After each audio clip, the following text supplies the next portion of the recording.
One Piece Heart of Gold review. Now, I just got done seeing One Piece Heart of Gold, and this review is not going to have any editing in it because I was not very pleased with it, and I'm going to be honest with you guys. I did not like it. Alright, I did not like it. I thought it was very dry. It was not, it was like borderline, it was like maybe a small percent of comedy, maybe like 5% of it was comedy, maybe not even that. It was not funny. And One Piece is normally, very comedy heavy. This was not. It was not funny at all. Honestly, I don't think, I may have chuckled like once in the very beginning when Zoro and Sanji were like arguing about the observation hockey thing. I may have chuckled like once. So much, there was like no humor in it. I'm gonna be honest, I hated it. I hated the crew gets captured. I'm sick of that tactic. They use it constantly in the anime and festivals, and I'm sick of it. Alright, Luffy could have taken that guy. There were multiple times where I was just thinking, what? Also, like, they weren't bind with Sea Stone. Like, if you waited along when they were going through all the traps, they weren't binding with Sea Stone. So I'm wondering why Chopper and Robin and Brook haven't just broken out. And then giving Usopp and Nami their weapon back, and bam, problem solved. I'm pretty sure Nami, Usopp, Robin, Chopper, and Brook could have maybe not beaten them, honestly not beaten them, because Mad Treasure pushed Luffy into Gear Secondo, or Gear Second. But let's be honest, they could have gotten away. And they worked together. They could have gotten away. They could have gotten out of there. That didn't make any sense. They were letting their prisoners out so they could do the test when they could easily turn on them. I mean, that was weird. I mean, and the child was like the kid, Ogle, I think her name was, in the beginning of the specials, he was really good. The first, 15 minutes of this are pretty damn good. She was really good in the beginning. But then but the minute she got captured, she agreed to help them find the pure gold. The minute that happened, she lost her character. Okay? She lost a good chunk of her character. And like a lot of the other characters in this, they're very dry.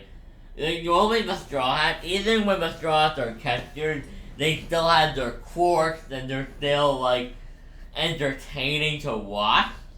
This was it was boring. I think Robin made one comment on how they could all die, and it wasn't even very funny, to be completely honest. And that was before the whole capture. I mean, really, it didn't really make a lot of sense. I mean, in terms of the way they were written, I was not happy with this. I mean, it did have some hyper moments, like the very beginning of it. The very beginning of it, seeing that member of CP0 or Cyberpole Zero, seeing that guy, fighting with Mad Treasure was really nice. Then we got to see Lucy, and based off of this, I don't know what level of involvement Oda had in this, but it looked like Rob Lucci is it looks like Rob Lucci is the head of Cyberpole because everybody's reporting back to him. So we got a little bit of interesting information, but I want to wait until Film Gold because this wasn't even directed by Oda, but Film Gold I know is, so we'll see what goes on with that then. We also do get 100% confirmation that this is post the defeat of Don Quixote and Doflamingo, which is nice. They all have their updated bounty posters. But then again, the whole crew is together. And it's clearly not post the big current events in the manga. So this movie doesn't fit into the canon timeline. We know that. Because the whole crew is together, but it is post Dressrosa. So unless you expect me to believe this is post all the crap that's happening in the manga right now, no, I refuse. I mean, there isn't much more to it. I mean, a lot of things happen in this movie, and they just happen.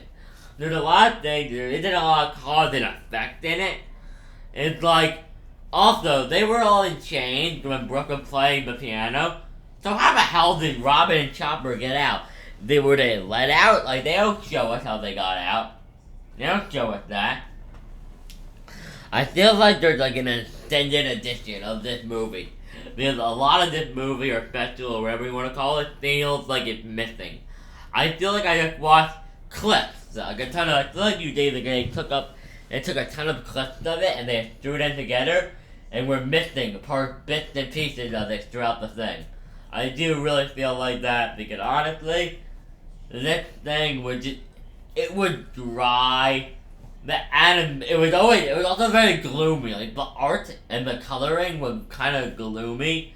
It wasn't like that bright, colorful, like really cheery animation style you're used to in One Piece. They were very gloomy, but you can tell it wasn't trying to be gloomy. Like, and they were trying to be gloomy. I would get it, but it wasn't.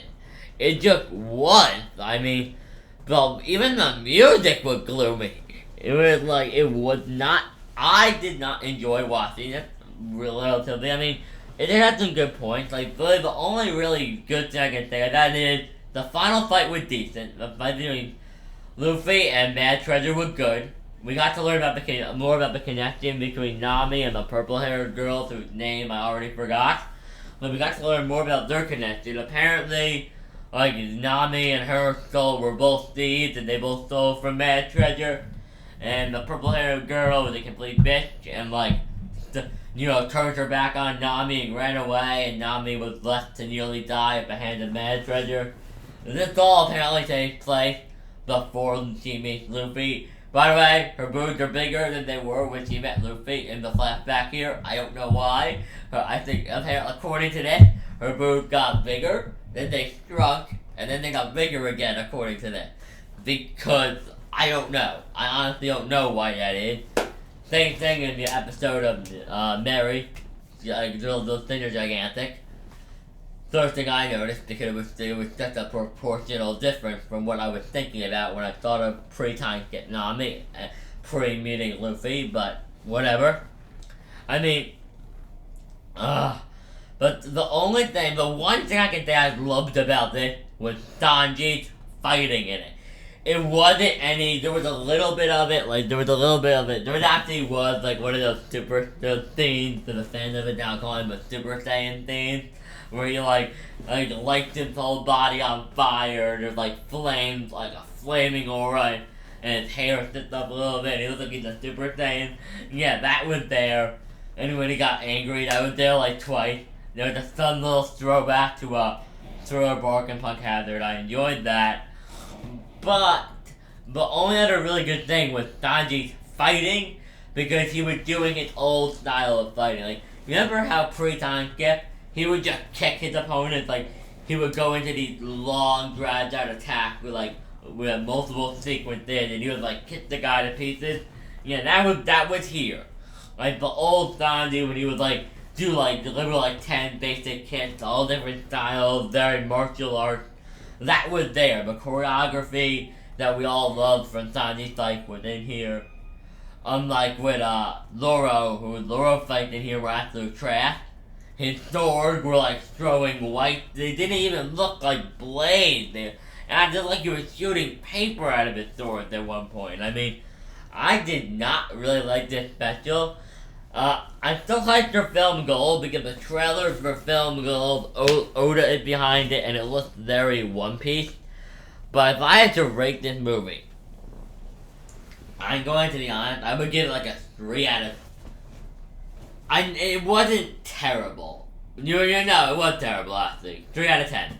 I'll give it like a 3 out of 10. It looked good, they had a decent plot, but it felt so stale and dry, dull and boring. The whole movie I was kind of thinking, when is it gonna be over? This is boring. But yeah, these are my thoughts on One Piece Hearts of Gold. My review for episode 0 should be up on Friday. So keep your eyes out for that. I'm going to be posting this on Wednesday. Probably should be up in like 7. Probably be up like 7 o'clock on Wednesday, probably around there. But yeah. So, but my review for episode 0 will be up on Friday. I would post it tomorrow, but I'm already doing the One Piece live reaction, and the review, and the Bleach review. Oh, I could go on and on how pissed I am about Bleach right now, but that's not what this video for. So yeah, 3 out of 10. Honestly, it does tie into Film Gold, so if you're like a hardcore fan of the series like me, and you need to see everything that ties into Film Gold, watch it. If you're just a casual fan and you really don't care as long as you just see the main movie and get the enjoyment from the main movie, do not watch this. This is a waste of your time. I'm very let down with this. Very disappointed in them. Because they had something great here. They really did. They had something with great potential, but it just, no. I had not enjoyed it. Hope you guys enjoyed the review. Please like the video if you enjoyed it. Tell me your thoughts on One Piece Heart of Gold in the comment section down below. Subscribe for more videos. This is One Piece Nation signing out. Have a great day.